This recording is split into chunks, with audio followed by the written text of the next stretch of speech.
Middlekauff! Hey, in honor of Mad Dog revealing that he makes $10,000 per show on First Take, John, let me say, good morning, everybody! Yeah, that's what we make a podcast. So, similar comps, Mad Dog and Ham. Yep, when we negotiate with each other, it's like Mad Dog's making 10. Stephen A's like, yeah, Mad Dog, be happy about that 10 per show. Stephen A's making 10 million.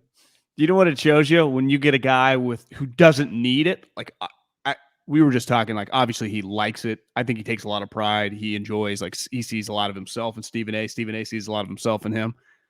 ESPN did not want that out. Like, you don't want, because let's face it, a lot of these younger players have no fucking clue who the guy is and think, like, I would imagine it's going to create some problems. And I mean, you listened to the audio. I just saw, like, someone tweeted it out. Yeah, Jimmy Traniak tweeted some of it. Does he even care? Like, he doesn't care at all. Like, he's not worried about them fucking with him. But I can't imagine that rattled some cages, which I'm glad internally in the.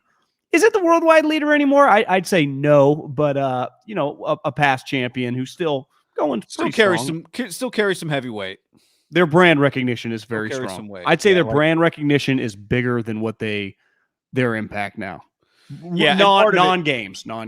Yeah, their games impact is pretty good, right? The NHL, all of a sudden, like, I'm not a big hockey watcher, but I just see it occasionally because ESPN's interested in it again, right? Well, I mean, they're rolling out like Mark Messier. I mean, they have legitimate people. I know. Like, their coverage, again, have not even watched a lot of it, so I don't want to be like, oh, it's on ESPN now and I'm watching it, but it just looks really clean. It looks really good. Walk-off last night.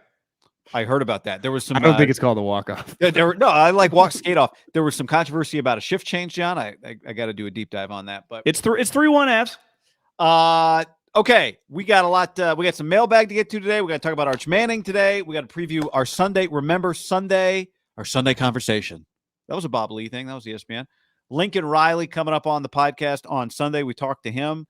We talked to him, and then we talk about him and USC football and all kinds of stuff. So that's coming up on Sunday. So check out that podcast coming out. It'll be out late Sunday and Monday if you want to watch it or listen to it. We appreciate everybody. If you're watching this, hit that like button on the YouTube, subscribe to the channel, our podcast. If you're listening to it, we appreciate you as well.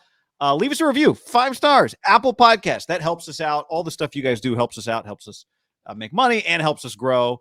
And we appreciate that support. So leave us a review. Leave us a question. That's how you get in the Haberman and Middlekauff mailbag. And if you want, in that question, tell us your favorite bar anywhere in the world. We love. Yeah, share with your friends, share with your enemies. I'm thankful. I was thinking, Lincoln, just the timing was pretty perfect. Your 4th of July week is the following week, and then who knows? People are, the podcast schedule gets off. So I think it was perfectly timed. Obviously, it was a little out of our control. It's good. It's good now, granted, it's not like he's sitting in the office on 4th of July either. So I mean, they're banging some stuff out right before everyone goes on vacation because usually I think the college football coach's vacation is probably pushed 3 or 4 weeks back of what the NFL is because they do these camps this month. Yeah, right. We just hit the dead period though, so you can't really recruit. I think we just hit it, or we're about to. So it kind of ends for them for the next month, right? Yeah. They're not allowed to do anything. Well, that's why God made bad phones. But honestly, I think if you talk to them too, like, these guys are glad. Like, they don't want to do it. They would love to. Like, can everyone just put their fucking phones down? Yeah, the coaches are the ones that want dead periods because it gives them a day off. Yeah. I feel bad for them. No, that's where the NFL is just can't talk to them. Just following the rules. You're not a bad guy. It'd be like if the NFL instituted everyone must go home at 5 p.m. If every coach knew all the other coaches were going home at 5 p.m., like 95% of them would just can't break the rules. Now McVay and Shanahan and Belichick would break that rule, but most of them.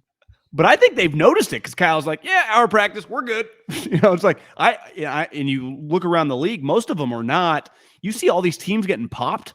McCarthy got popped. Well, McCarthy is feeling the pressure.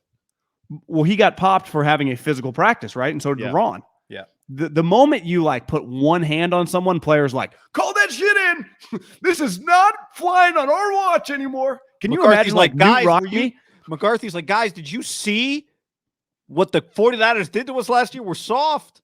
Well, it's funny you mentioned Newt. Vince Lombardi rolling around in his grave thinking about these players turning coaches in. Well, we were getting ready to interview Lincoln, doing some research. I found an interview that he did, and he said Bob Stoops has a line, Newt Rockney's been dead a long time. That's what Bob Stoops says. In other words, like, like pump up speeches is not how you win football games in college football anymore. Like you got to treat players differently.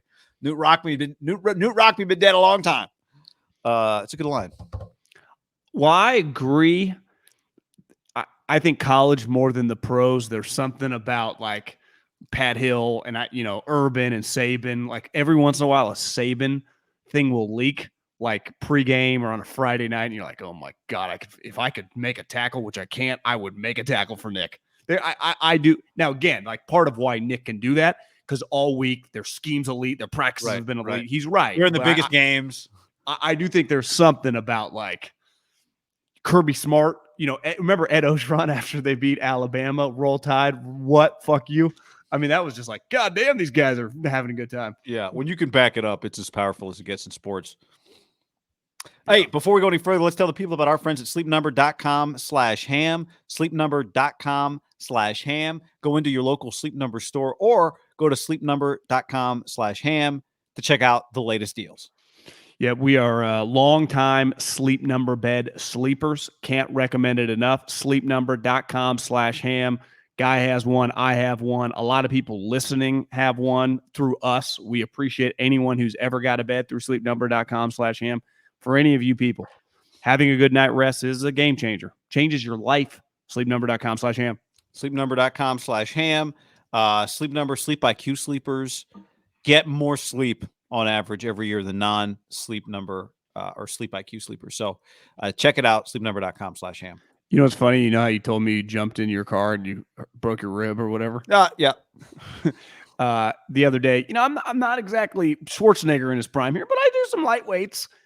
Again, like 15, 20s, just keep it tight. I like it. And all of a sudden I'm doing something. I feel a little something. I'm like, oh, and I can barely breathe. And it feels like I have like a pulled muscle around my rib cage. And it's just, again, I mean, the weight that I was shoving around would be pretty embarrassing. Like Schwarzenegger would lift up with his index finger at 78 years old or whatever he is, let alone in his heyday.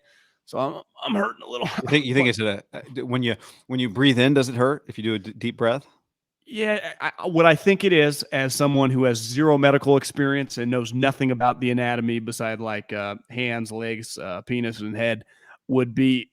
I think it's a muscle behind a rib, and it's just one of those that probably if you were a professional athlete, you would miss 0.0 time. But it depends what sport.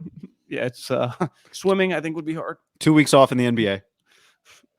Oh, 2 weeks. If you're a big league pitcher, that's a month on the IL. Yeah.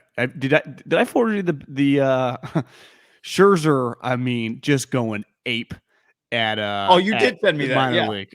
Well, because in my feed, like SY New York or whatever, the people that cover the Mets, they're constantly like, look at this crazy guy, and he's just, fans are like, Max, can I get an autograph? He's like sweating, not even looking at him, and he's approaching like the World Series. Guy, he's nuts. You go to the minors, John. You're not staying at the Four Seasons, and you do anything to get back. But Max has like $350 million. He's 40 years old. Some of these towns don't have 5-star hotels. I know, but he approaches. I appreciate his standard. Like as Tomlin said, the standard is the standard. Max Scherzer approaches the Tiddlywinks versus the Crushers no different than Nats, Cubs, and LCS. I swear to God. I mean, you see it on his face. Yeah. He's talking to a bat in batting practice. He was talking to a bat. A little crazy. We need more. They need more crazy, don't they? They Absolutely. need more Max Scherzers. Well, like we talk about Ohtani. What did he do the last 24 hours? Well, he had 10 Ks on what was that, Wednesday night, I guess. And I think the night before he had 2 bombs and 8 RBIs or something. The biggest reason Ohtani is like Ohtani picked the Angels. Okay, he picked the Angels. He wouldn't even talk to the Giants. Remember, he picked the Angels. He didn't pick the Dodgers. He didn't pick the Giants. He didn't pick the Yankees. He didn't pick the Cardinals. He picked the Angels. Yeah, it was him. So let's see now when they're like, oh, $50 million a year for 4 years. Who's he pick? Does he pick the Angels again? Baseball should have been like, Ohtani, you cannot. They should collude against small markets. Tell small markets you are not allowed to sign Ohtani. Angels, if you're a small market or if you're like a second-class citizen team, like the second team in your town, like you should not be allowed. Ohtani should be like 4, like that's it, 4 teams. You can't go to the Mariners. You can't go to the Rangers. You got to go to the Yankees, the Red Sox, the Dodgers, the Giants, the Cardinals. That's it. Do you think Can't it'd be a go to big the offseason? Would it be a big offseason for the Giants if Farhan got Judge and Ohtani? Is Ohtani a free agent? I think he's maybe. Yeah, is he another year or this year? I thought it because didn't he just sign like a Signed a 4-year Yeah, contract? he signed a short contract. If I had to guess, he just likes what he's got going on, right? Just gets to dominate under the radar. He signed a 2-year, $8.5 million contract. When? 21. So this is. So he's up. Yeah, now he's arbitrary. I don't. We need the. Yeah, that's another. We need the big league executive burner Twitter account to come on. And I mean, Jesus Christ! You wonder why no one can follow your sport. You got 17 Aaron Judge is going to arbitration in the middle of a season. Like, what are we doing? That's insane. By the way, what are we doing? Do you see his comment? He's like, "Yeah, man, it's just all business." Well, it's easy to say now when you got 75 home runs through 3 months, but makes no sense. It's how stupid is that? Oh my God! All right, John, time for a mailbag. Let's dive into it. These real questions from real people as submitted on Apple Podcasts. If you listen to Spotify, you can rate the show. We appreciate the star rating on Spotify, but you can't put words in a review and a question. So we appreciate you going to Apple Podcasts and doing that. Pretty crazy. Apple Podcasts obviously has the market cornered on reviews. I don't know how that's happened. I know. But that's the reality. Listen, we're pro Apple because you all listen there. But, you know, I feel for all those people that run the apps, you know, that the stories out there that like, I own an app, but they take 80-20. It's like, how am I supposed to feed my kids? Yep. It's like, yeah, you know, they don't take any of ours, so we're cool with them. Actually, there's a question in the mailbag today about that. So but I mean, that could change. We'd be in trouble. And we'd be powerless. Well, that's fine. We're going to Stitcher. Screw you. And they'd have us buy the stones. Please, Tim Cook, let us be. All right, John, here we go. Mailbag questions. This is from that's not how you do this. I like that pick. This is from Joe. Joe says, mailbag 5 stars. Do you think Steve Kerr feels more accomplished with his 5 rings as a player with Michael or his 4 rings as a coach? Thanks for the hard work. It's better on YouTube. I guess Joe just loves seeing our beautiful faces. All right, 5 rings as a player or 4 rings as a coach. What do you think Steve Kerr values more? You know what's funny is I was on a plane yesterday and I was, you know, you just think about random shit. And I downloaded Zach Lowe, had Steve Kerr on. So I downloaded the podcast for the flight. And Steve was good. It sounded like they were like sitting next to each other. It just kind of hit me like he's a block Hall of Famer right now, right?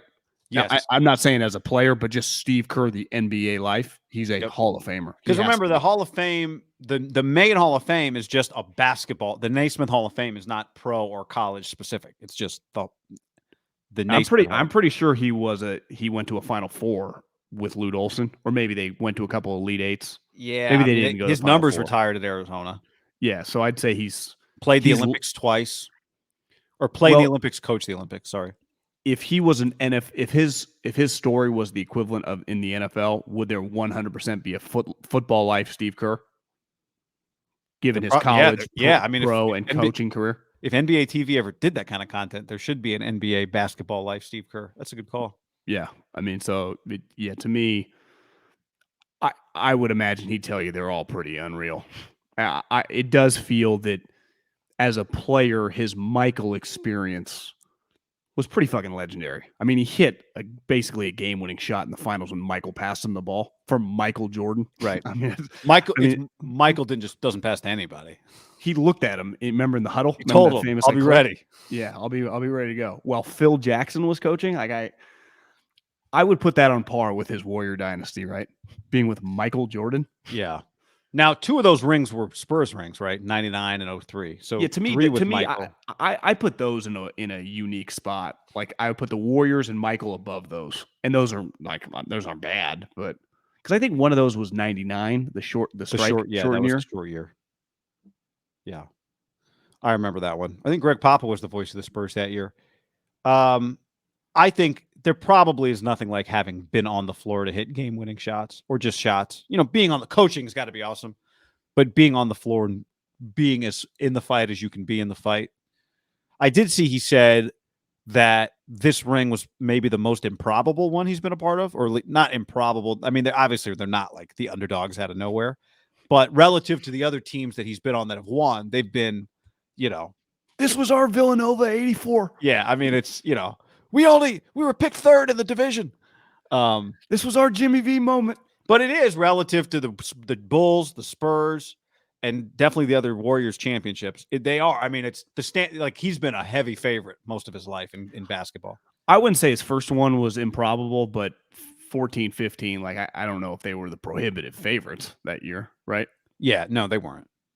They were I got a buddy, Matt Muehlbach, who played at Arizona with him, and they're pretty tight. He's tight with like him and told Q, the assistant coach. And I was talking to him today actually, and he said I've been calling Steve Midas since the 80s, like Midas touch. He's like Steve just is always around, just somehow Steve is always around it, a part of it, just him.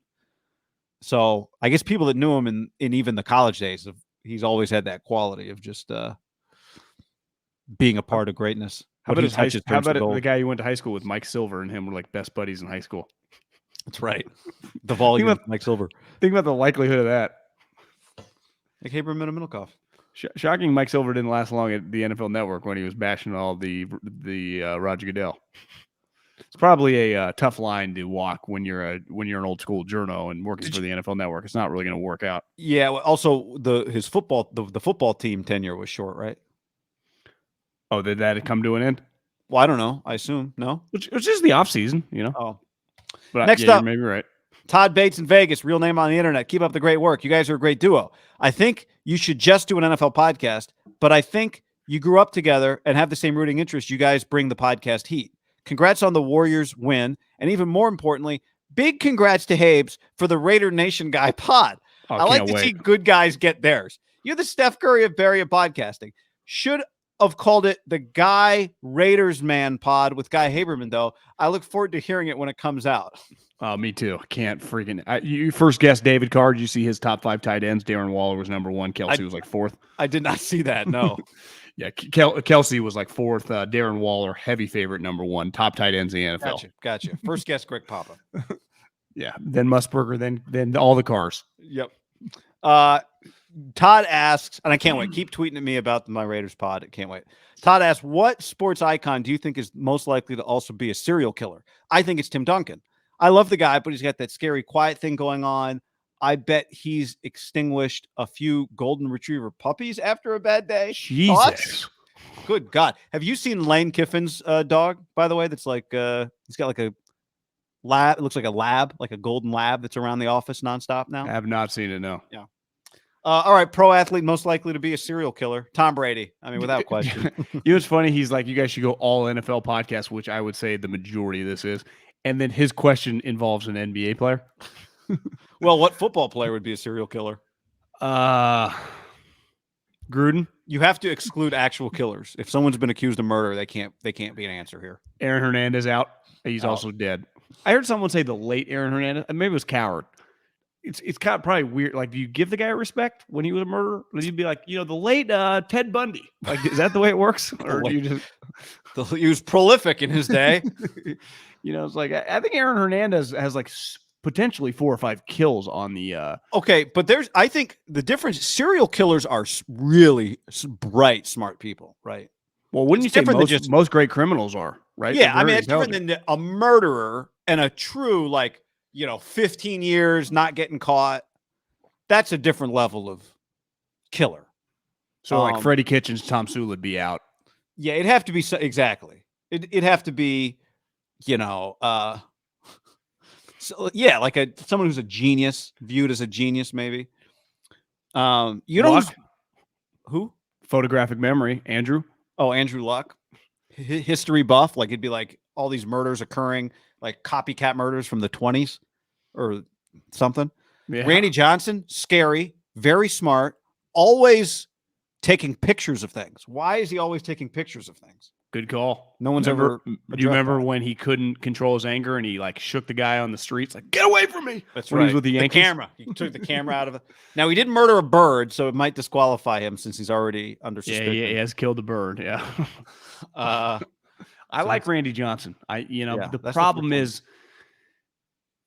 I would say, how they say to be Tom Cruise, what his, in the fighter pilot in Top Gun.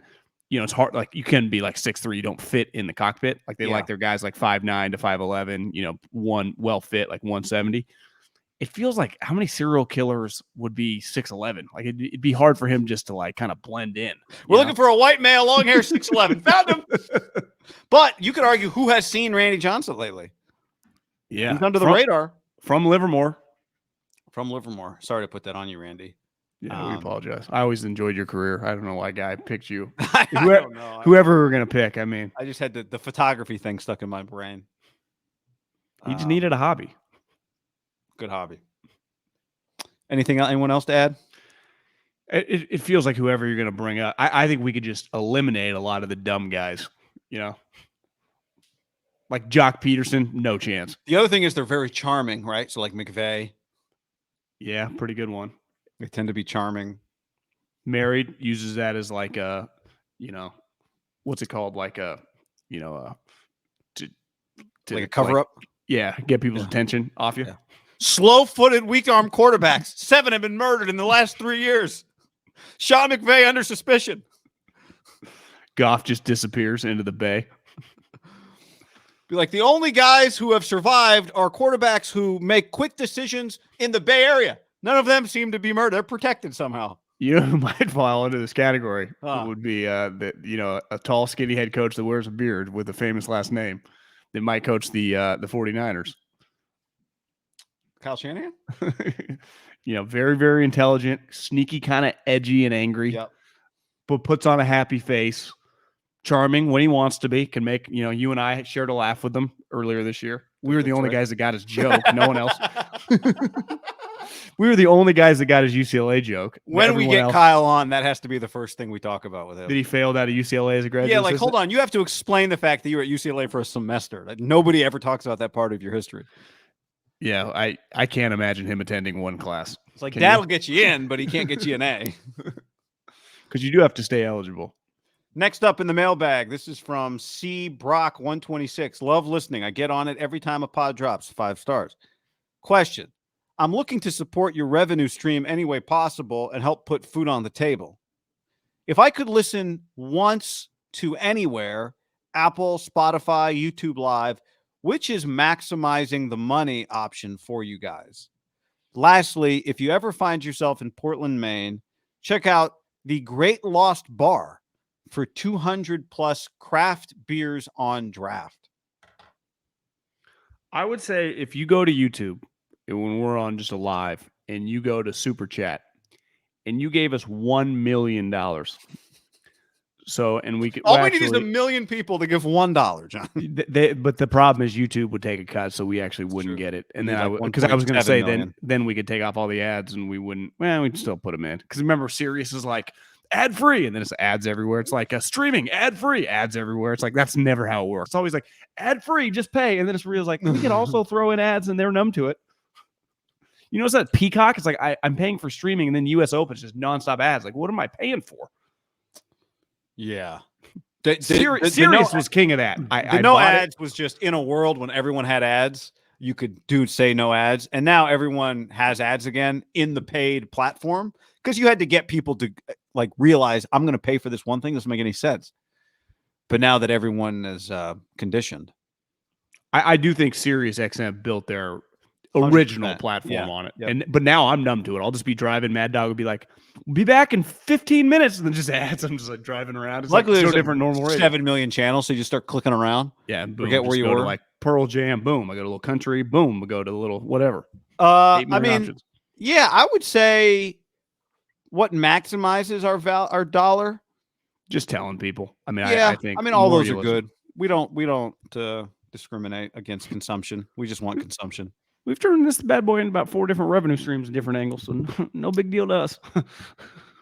We got another one coming. We're working on more. The Great Lost Bar, 200 plus craft beers on draft. Sounds like a great place. Full disclosure, craft beers not really my speed. I think I'd probably speak for you too, John. I'm not opposed to it, but I'm not. I'm an ignorant comment coming by me. Are craft beers and IPAs the same thing, or are those different? I think they're the same thing. Yeah. Okay. So all IPAs are craft beers, but are all craft beers IPAs? Yeah, I mean, you might get a beer snob that say you're not right or wrong. I don't. I mean, I don't know. I don't drink them either. I don't get my calories that way. I'd like cocktails. I just people think I'm nuts if I go like, bro, I could easily drink a Miller Lite or Coors Light. I don't really like Bud Light, but if you just say like I'm at the pool drinking Miller Lights or Coors Light, like I'm cool with it. Well, I mean, let's say, hey, they throw you a what are they? The cup holder, whatever, the coaster. They roll a coaster at you. What are you having? I'm probably most likely, and it's going to be a beer, Tito's and soda, but I'm most likely to say Coors Light, probably Modelo, maybe a Corona Light. Yeah, that might be what I'm most likely to. 805. You like 805? It just has a good flavor. I got some in the fridge. You like that flavor? Yeah, I like 805. Lagunitas, pretty good. So, but we're not beer snob haters, but I don't particularly like honestly, IPAs. I just don't like the flavor of it. I agree. I've a couple times when you go with beer snobby people and they order, it's like, you're like, I'll try whatever he's having. And it's like, you're really enjoying this? I can't finish it.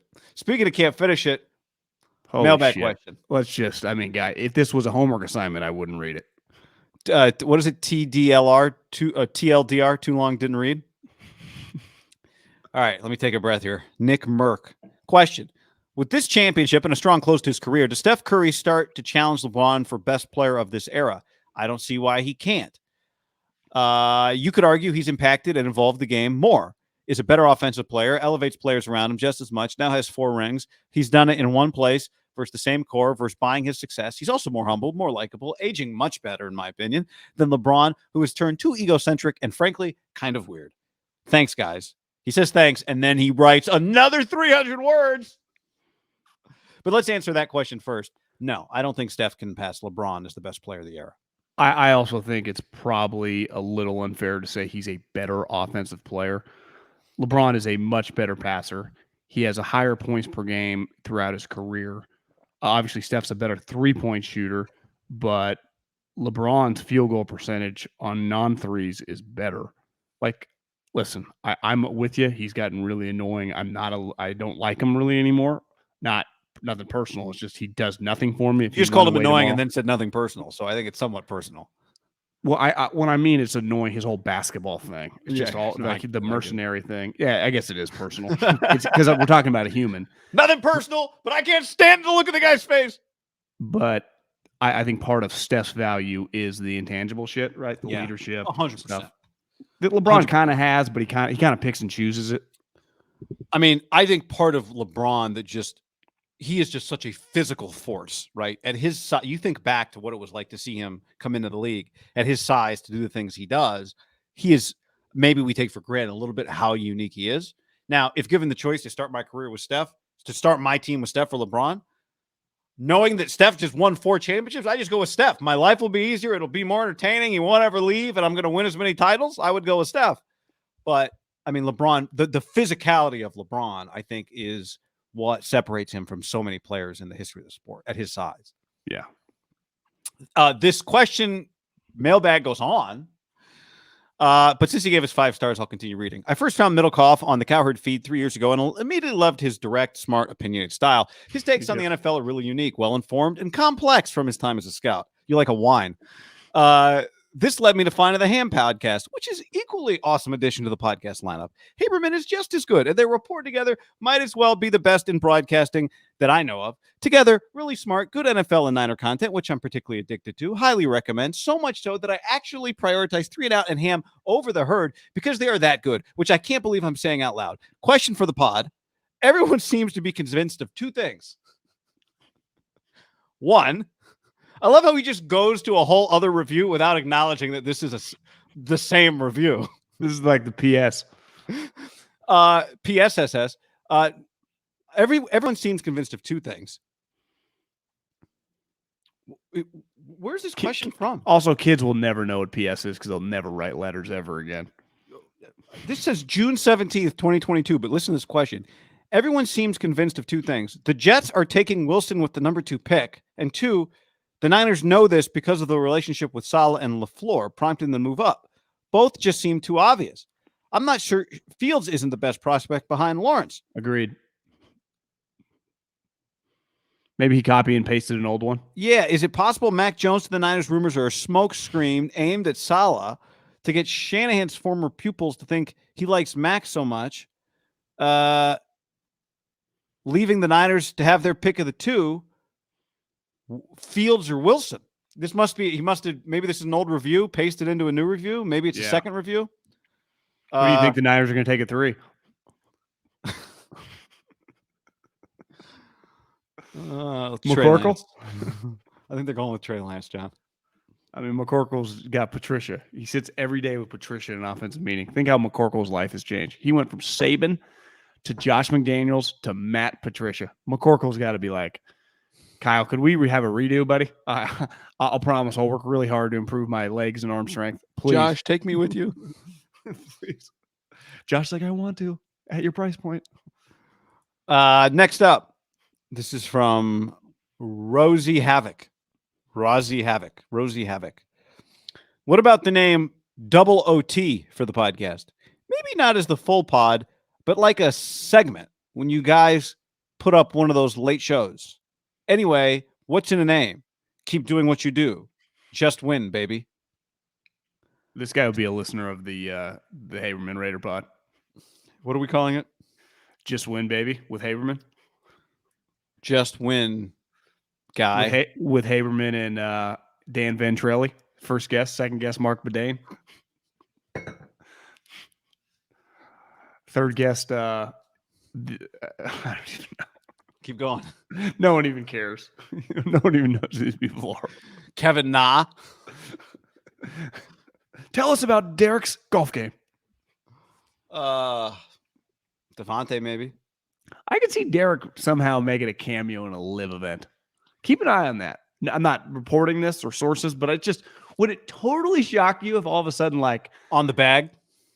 Maybe not on the bag, but they do the pro-ams on Wednesday, and they're going to try to get famous people. I was watching, he had the show on the background, and he's like, I was talking to a prominent agent in Hollywood, and they have been offering massive amounts of money to the most famous bands in America. The Drakes, the Foo Fighters, you name it. I don't even know who that would be. But he's like, people in the music industry, these fucking Greg Norman, they want to throw concerts Wednesday, Thursday, Friday night. And they are offering these guys amount of money, like one night, $10 million. And so far, a lot of people are turning it, like, do they want to get involved in this? But the money's so big that they're like, let's just see the first American one, and then maybe we'll jump on the second. Like, it's going to happen. I could just see Derek, if he's good friends with Kevin Na, it's inevitable they're going to do a tournament in Vegas. So there's a million sweet golf courses there. Just all of a sudden, Derek, Kevin Na, pictures, and it kind of getting weird. Again, I don't think it's weird. Like, it is what it is. Like, Eamon Lynch and the golf. Everyone really, really mad at the PGA, at these guys leaving, are people that have a financial motive for the PGA Tour to succeed. Like, if you work for Golf Channel, you don't want LIV to succeed. Period, point blank, end of story. You cover the PGA Tour. Right. Now, sometimes conflicts of interest exist that don't necessarily make your perspective wrong, but I think that's an important distinction to make. 100%. Because here's the thing. There's not a soul that goes, Saudis, great people. Phil admitted it. He's like, yeah, crazy motherfuckers. Phil said that. But he's like, well, 200 million. One thing Ethan Sherwood-Strauss wrote a while ago, I don't know if it was about Brittany Griner. Maybe it was somewhat about Brittany Griner. Is like, a lot of the WNBA players go to Russia for money, right? For money, to make a lot of money. But like, these are not necessarily, I don't know that if we did an audit of some of these women's basketball teams in Russia, that it would all make sense that it could be so like money laundering operations. But again, I don't know enough about that to speak with authority. But like the idea that like, why are they making $1 million there and $175,000? I've seen a couple people on the internet say that, like, she's taking shady. She got involved with shady people over there, and something shady happened to her. And people are like, "Well, unlike the PGA Tour players, she couldn't earn here. There's not money here." It's like, well, it's not the point. Like, if you're going to get involved with shady people, shady shit happens. Like, if all of a sudden, and it feels pretty unlikely. The part that's crazy about that is like, she's worth so much to a Russian basketball team, they can't like, hey, let's she's valuable to us. Let's let her go on her way. But obviously, there's a stronger government pull. There are other things going on. I think one major difference too is like, would these guys have jumped if you had to go move to Saudi for 6 months? They're not going to Saudi. Like you have to go to Russia. Like that's on you. Like Phil goes, I'm playing fucking Pumpkin Ridge in Oregon. You know, I'm playing Doral in Florida. And their sport already plays international events also, right? But do you agree that if they were giving the same amount of money, do you think all these guys go? If and the whole tournament was in Saudi Arabia for 6 months? No. Yeah, like all 15 of their events, they are not able to buy these guys. No. Last mailbag thing before we get to Arch Manning, Sean on the YouTube. We read their YouTube comments. We were talking on the last podcast, John, about the brothers that sold the Spirit of St. Louis, or no, not the Spirit of St. Louis. Yeah. Whatever. St. Louis Spirits. Yeah. He said the brothers made $830 million in revenue and a $500 million buyout in 2014 for you lowballed them. You said 50. Yeah, I said $50 million buyout, but makes sense if you're going to give up perpetuity rights to the NBA's television revenue for your ABA sale in 1973 or 1977 or whatever the hell it was. You think their kids have a the best part about when you got someone by the balls, because like we're not going away unless you pay us an astronomical amount. You just throw out crazy numbers. You're like, I'm so rich, these numbers don't even matter. I never understand why people celebrate, because what you were just saying about the kids is like, I want to make sure my kids. Every single fucking human on the internet's always complaining about like rich people's kids. So it's like, you just want people to have more rich people kids all over the place.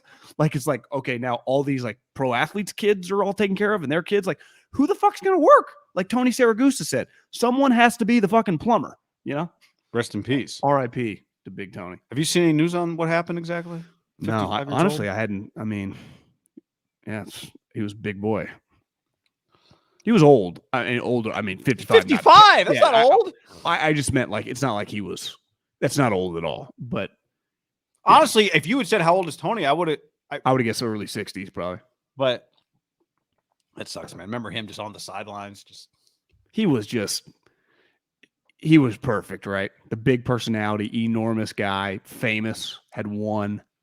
You can't really he will talk some shit. Like wasn't he just ideal? It felt like when I think like great.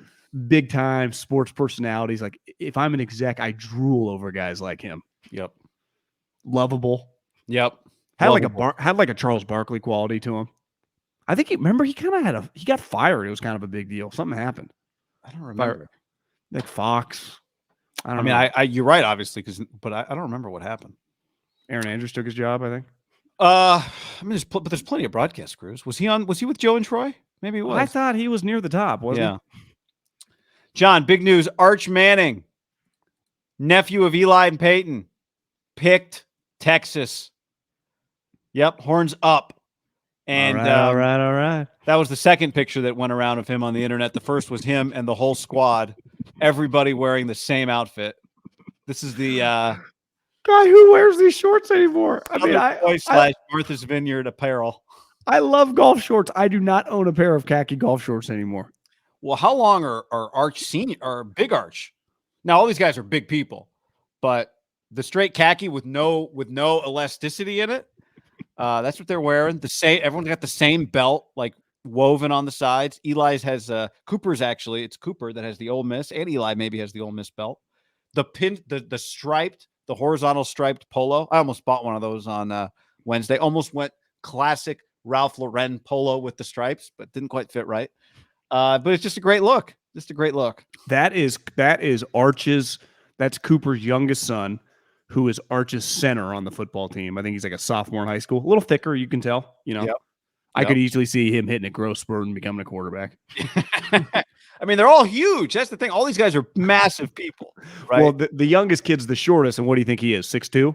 I mean, Grandpa probably shrunk an inch or two, but Peyton's a big man, and Peyton and Eli are both big, and they're both standing nearest to the camera, so it makes them look even bigger.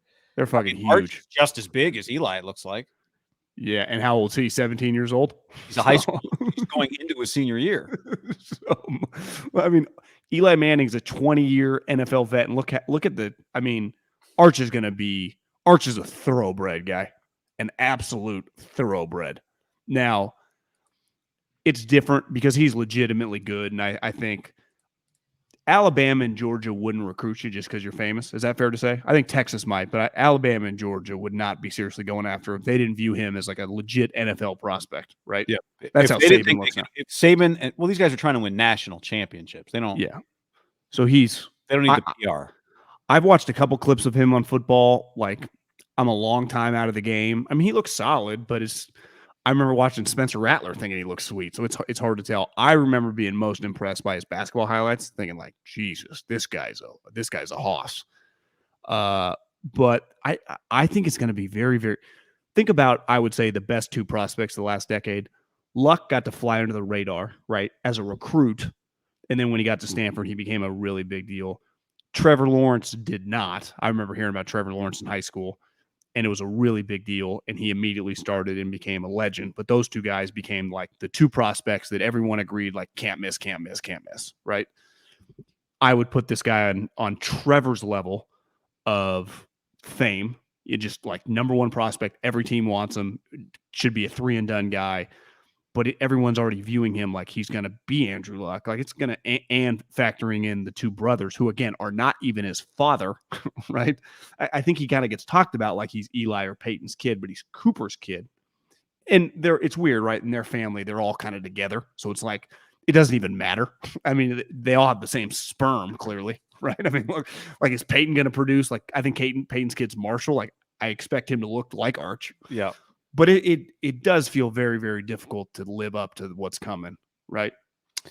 For a variety of reasons, right? Sometimes it's hard to evaluate you. You get misevaluated. Sometimes you go to a place that can't make the most of it. Sometimes you can't handle the pressure. And I think that's one thing that's unique. We talked a while ago about this article, maybe a couple months ago, and it was basically, how did Eli and Peyton's recruiting go? I think it was in The Athletic. And what does that tell us about Arch? And now that Arch has picked Texas, I think it's actually, looking back at that article, it was pretty good at kind of previewing. Those guys ultimately went to play, both of them, to play for David Cutcliffe. They both picked the play. Cutcliffe was the OC at Tennessee, and then he was the head coach at Ole Miss. They both picked the person that they thought would develop him the best, right? They did not at that time, because keep in mind, NIL exists now, but if Peyton wanted to get paid more money, and definitely Eli, who went to Ole Miss, wanted to go somewhere where he could have made the most money, I'm sure they could have gone somewhere else, right? Yeah. That's not what they chose. And even though Arch clearly is making money in this deal, I mean, there's no question their top priority was where is the best for him to develop. I thought the article, you referenced it, there was one a couple days ago, somebody wrote about him. Like, the guy who's quoted talking about Arch in that Athletic article a couple days ago this week is his high school coach. And that's the same if you look back at some of the Eli and Peyton stuff. It's the high school coach that kind of spoke for them and didn't really never spoke out of turn and just said the same stuff. Clearly an impressive guy. Like Archbishop New Orleans is where they live. I think. Newman, is that the name of the Newman? Archbishop Newman, yeah. Like, they clearly believe in Steve Sarkisian. Like, I think that's one of the headlines here is everyone, I'd say the whole college football world for a few years now, is trying to figure out, what is Sark legit, or like, what's the deal? These guys really clearly believe in him and his OC. Like, they would not go there. They're not going to the highest bidder. They're not going to they clearly believe in him. But I think if you heard their dad talk, they allowed, because remember, there's a lot of pressure with Peyton. It was a big deal for him not to go to Ole Miss. And when he went to Tennessee, and Archie's thing, Archie, it's kind of crazy, right? It makes sense why his Arch and Archie. Great name, by the way. Pretty cool, like, to name your grandson, but not like, it's awesome. Peyton was allowed to make the decision. Like, Archie was not going to force him. I mean, Archie is easily, I mean, when you watch Eli get his name, like, and just the lead up to it, easily like a top 10 most famous guy in the history of the SEC. And in that program, like, I bet if you and I had grown up in the South, Ole Miss was Archie Manning. Ole Miss, Archie Manning. And Peyton didn't have to go there. And I do wonder, this was not Peyton, Eli, or Cooper's decision if they allow. Obviously, does it make now that picture went viral yesterday? Do you think they were all together knowing the decision was coming now, clearly, right? Yeah. And I don't know, like, how much. I'm sure he talks to him all the time, but I do wonder if they just, like, this is Arch's decision. And you hear, like, people that are good parents, our parents, we were lucky to have good parents. A lot of people have good parents.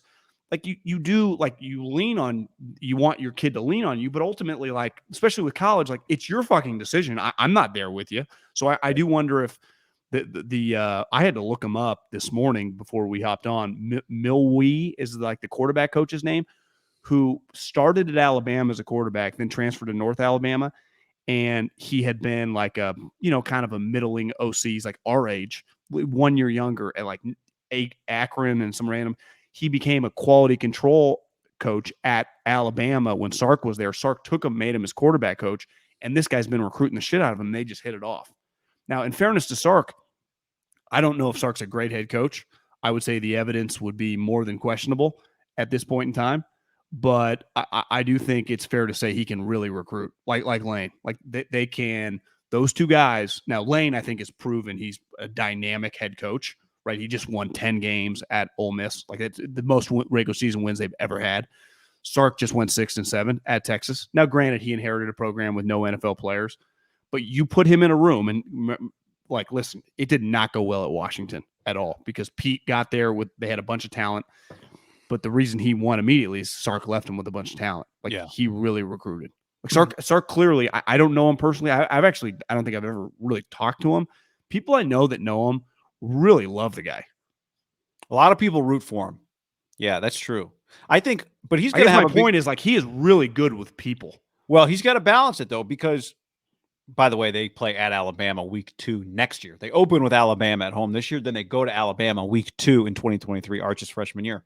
Well, does this put basically Sark now on scholarship for like 3 years doing this? Because what if he goes 6-7 again? No, I mean, he's getting next year, right? Because you can't fire him because Arch doesn't sign until you can't, like, Arch is committed to Texas, but if you fire Sark for whatever reason this year, Arch can go somewhere else. Plus the portal. But he's got a number one quarterback. Arch doesn't feel like a guy decommitting and committing. Does not feel like a guy who's like, thanks to Coach Sark in Texas, but I've decided to reopen no interviews. Respect my privacy. In the article that I learned about Arch, what the article was like a breakdown of Texas, like the state of Texas. So it includes TCU, Rice. Under TCU and Sonny Dykes, like their number one recruit had been committed to SMU and then decommitted to SMU, joined TCU with Sonny Dykes. Then he decommitted from Sonny Dykes. He opened up his recruiting, and now he's recommitted. It's like, God, this got to be exhausting. I mean, it's got to be some of these guys, man. So Texas has the number one quarterback in the 2020 class, a guy named Hudson Card. He's probably going to be their starter this year. Played a little last year, 61%, 5 touchdowns a pick. They got Quinn Ewers, right, who went to Ohio State. He was the number one quarterback in the 21 class. He quit high school early, right, to make money. High school early. Now he's at Texas also. So what if Hudson Card's really good this year? Does Arch Manning just get the job in 2023? Maybe they're not. Maybe the Mannings aren't thinking of it that way. Like, whatever. If he's got to wait a year, he can wait a year. Because Hudson Card, if he's good, isn't going to be there 4 more years. He'd probably, he's draft eligible after this year. Because Alabama would be wide open, right? I mean, Bryce is going to go pro after this year. Bryce is going to go pro. Like, I think what's really interesting with these Texas guys, Georgia's quarterback's a walk-on. How good is Hudson Card? How good is Quinn Ewers? Is Arch Manning showing up ready to play? If he is, then where do these guys go? Does one of them end up at Arizona? Does one of them end up at Alabama? Like, what happens? Now, you know this. Most people who like college sports know this. The odds of all 3 guys being a hit are pretty low. Like, this year will be really interesting. I think one of the cool stories in college football, you and I have talked about this, is the guys that had left USC in the last 3 years, right? JT Daniels is now the quarterback at West Virginia after going to Georgia. Keaton Slovis is now the quarterback at Pitt. And Jackson Dart is now the quarterback at Ole Miss. That's the one I'm keeping an eye on. Yeah, that's the one. His Heisman odds are pretty high. Like, he's got pretty good odds. And obviously they got, Caleb Williams. Jackson Dart probably stays at SC if Caleb Williams isn't all these guys. But why did Ewers leave Ohio State fast? Because it turned out CJ was really good, really fast. Well, at the end of the day, at any given time on this planet, there's like 15 legit 10 to 15 really good NFL quarterbacks. And like, I don't know. 30 good college players. I'd say 30 good ones. And then I'm not talking about NFL. I'm talking about even like Graham Harrells and stuff. Just guys that can throw up numbers and win. I would say the number of college quarterbacks where their fan base is happy with their guy is probably, 20 to 30. Well, think of how many there are on the West. There's Caleb Williams. There's the Utah kid. There's Hayner. There aren't even that many, Cam Rising, right? yeah. Do you think UCLA loves their quarterback? No, I mean, but he's going to be a fifth-year starter. But yeah, Stanford, he should we'll be, see. but we'll see. Yeah, Bo Nix at Oregon, we'll see. Washington State, maybe Cam Ward. Yeah, you're right. Like, there's a lot of fan bases right now pretty optimistic about their guy. I was going the other way. I was saying I think they're, but unknown. Like I think there are like three that feel really Unknown, good. yes. Fresno State, USC, and Utah feel very good about their quarterback. Like they're going to win big with that guy. Yep. And then you add in Alabama, Ohio State, Kentucky, I guess. I was going to say Tennessee, but I meant Kentucky. Yeah. In theory. I just heard that. What's that guy's name? Levis? Will Levis. I'm keeping an eye on Scangarello. Ole Miss, Skangs. So what if they just become like the number one offense? Scangarello becomes this huge coaching prospect. Hot name. Kyle Badmousen. Trey Lance Badmousen. I think, we're going to talk to Lincoln Riley on you'll hear that conversation coming up Saturday or Sunday or Monday, depending on when you listen, however you consume. It's available whenever. That's the beauty of podcasting. Internet. USC being great is really good. You and I talked about this on that show. It's really good for the Pac-12. It's also big for college football in general. And Texas is the same. Like, I'm happy he chose Texas, Arch. If he's a good quarterback, Alabama's going to be fine without him. Georgia will be fine without him. Texas is going to be on your TV one way or the other. So I hope they're good because they're going to be on. Guy, they did not have a player drafted.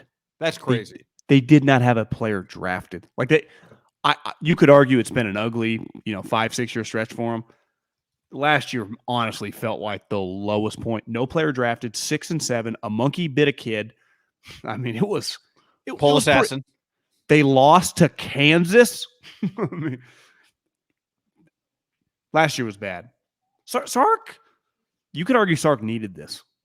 You could argue that because it feels like he would be in a must-win situation this year without it. Because you and I talked last year, could he get fired after this year? Like, is he going to last 2 years? And now it feels like this buys him a little time. Because this is ultimately a part of why you hire him, right? Because say what you want, it's not his fault they didn't have NFL prospects. That shows you, like, have they not been recruiting as well? What was the guy's name that they took from Urban? Who's their last coach? The offensive coordinator from Ohio State. Tom Herman. Like, that was a disaster, And there was a lot of hype behind him. And he felt like the one thing Sark doesn't feel like, which I felt Herman, like, is hot, like just kind of a bunch of fluff and bullshit. I do think Sark tries, and I do think he's a pretty genuine guy. I just question how good he is as a head coach. And in fairness to him, like, it's hard to be a really good head coach. Like, think of how many there are. Kirby, Nick, Urban, Chris Peterson. Like, there's Lincoln Riley. Like, they're like Dabo. There's like 6 or 7 you feel really good about. And then even the next tier, you're like, yeah, Jim Harbaugh kind of flawed. I mean, even high-end guys, Yeah, James but Franklin, if I said your program. My point is James Franklin, Jim Harbaugh, like, they have flaws. Lane Kiffin. Mel Tucker. Jimbo. $100 million. Yeah. So it's just, and my point is, Sark ain't in that group, right? No. But maybe he could be. I mean, I think the other thing that's interesting about this is it is kind of, I don't quite remember it, but this is kind of forging your own path. I respect that part of it for Arch Manning. Texas is not a place historically that produces quarterbacks. They only have one first rounder. That was Vince. I could be wrong. I just found a list going back to all their draft picks going back to 19. I think they've had this goes back to 48. I mean, they had 2 quarterbacks drafted in 1948. Okay.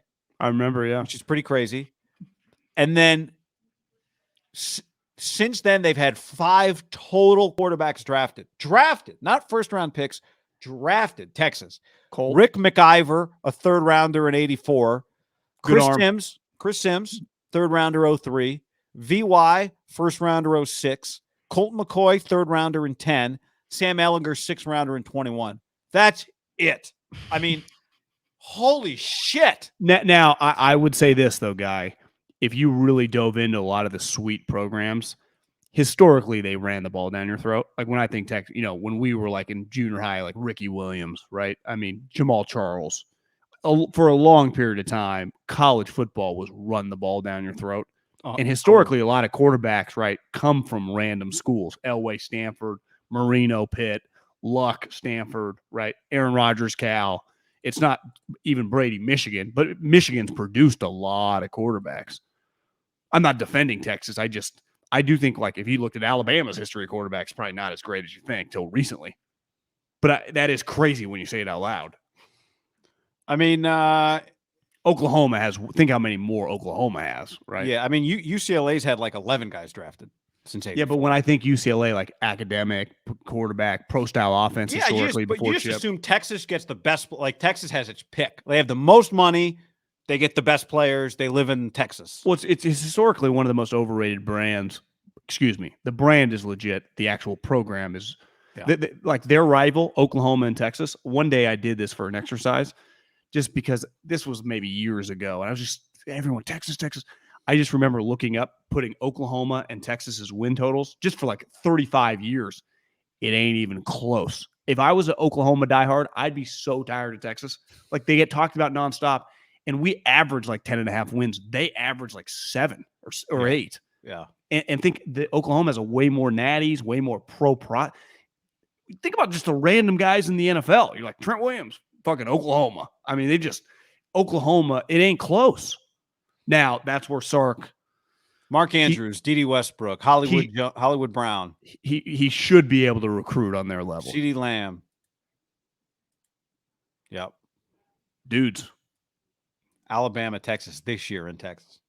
That's why I saw someone memed it like they just did like a quote. It was like, Arch Manning drops back, rolls right, throws a beautiful strike in the back of the end zone, touchdown Texas. Now the score is 55-10 Alabama. You know, it's going to be very difficult. Well, I mean, how many games did Eli win at Ole Miss? Not as many, but they had pretty good. I mean, remember, he played on some talented teams. Like, they had Patrick Willis. I mean, I do wonder. It's going to be very fascinating because there have been a lot of talks with how they're going to break up the SEC. Are they just going to, Texas goes to 1, Oklahoma goes to 1? Do they go 4 sets of pods? I think if you just throw Texas, like, you have to play A&M, Bama, Auburn, and LSU, like, you're in trouble. But do you get to play like Kentucky, Tennessee, and Alabama, or one of those, you know? Is there a little balance? Right now, they don't know from the last I looked. First year of the SEC will be what, 2025? That 2025 is when the deal's set to start. So Eli 01 doesn't really Eli in 2000 is kind of the backup. Sophomore goes 7-4. 02, his junior year, goes 7-6. 03, his senior year, goes 10-3. So pretty good year. 2023, 2024, 2025. So in theory, Arch 2025, that's his third year, right? Part of the deal, the way we're talking about it, I have to kind of check. He doesn't have to show up and be a Heisman winner his freshman year, right? That's not how this stuff, even with Eli, it didn't work that way. It's not how if guys can stay in one spot, you can just develop. That's the point of this. If they could roll into 2025, the SEC, he doesn't have to beat Saban as a freshman. Doesn't have to play as a freshman. You know, that'd be a pretty. But I do feel confident that Sark's going to get a Jameson Williams here, a Will Anderson there. Like, he'll get some top. I mean, they're paying for him. I just think they had one of the best classes. Yeah. I mean, I had a scout buddy. I talked to him on the phone a couple days ago. And, you know, the offseason projects, they're watching college players. Texas this year, now he won't be there with Arch, I guess, is Bijan Robinson. Their running back is supposedly the best running back in the country. Like, yeah. So he might have inherited him from Herman, but like, Sark is going to keep getting guys like that. Well, like, there are some people that think Texas could be good this year. Well, that quarterback that you named, the starter, like, yeah, I would imagine he could have gone a lot of other places, right? Number 1 quarterback in his class. So. But that's why he's been there 2 years now. So he's a redshirt sophomore going into this season. Yeah. Well, I guess that 2020 didn't even count. Played more last year. So if you were a true freshman, COVID year 2020, is it almost like just a zero? It means nothing. You still have count as a red year if you need it. Yeah. Wow. So the freshmen that year, there are going to be guys in a couple years. Some of these programs are like 23 years old that have played just a like lot there of were in football. 2021, right? Guys who were seniors, maybe had already redshirted, then we're going to be redshirt seniors in 2020 who came back in 2021. I would say the difference, though, is like the 2020 year threw off like their lifting schedules and eating schedules, right? Yeah. Like you got now like 5 straight years of normalcy. Right. And let's say you like so sweet you played a little 2020. Yep. But now if you're that good, maybe you end up going pro by like No, you could 2024. You could play a little in 2020. You could play 4 games in 21, redshirt, and be a third-year freshman in 2022. Is that the rule? There's not a percentage. It's just 4 total games. 4 games. You can play the whole game, and then I can just. Yep. As long as you play 4 games or less, you can still redshirt that season. So why wouldn't, if I had some sweet freshmen, but I didn't want to play them, once I got to like week 9 and I only had 4 games left, including the bowl game, wouldn't I start instituting some of those guys? Yeah, you could do that. Sometimes they'll play them. Does that happen? Yeah. Or they'll play them in their, like, week 1 against Non-conference? UC Davis. And then it's like, oh, shit, he's ready to roll. Let's just play him. If not, no problem. But back in the day, when you and I were around Fresno State, you couldn't do shit like that. You had to like announce. This is only probably 4 years old, maybe. I like that rule at the most. It's a good rule. Yeah. All right, everybody. Thanks for hanging with us. Go rate, review, share. People you hate, people you love. Go get yourself a pair of khaki pants and a belt. Go get yourself a pair of khaki pants, a belt, tuck in the polo. That's a good look. I mean, Peyton's been wearing that look since 1987. If you're the young kid, untuck it. Peyton looks good, doesn't he? They honestly, they're a fun family, aren't they? They are, man.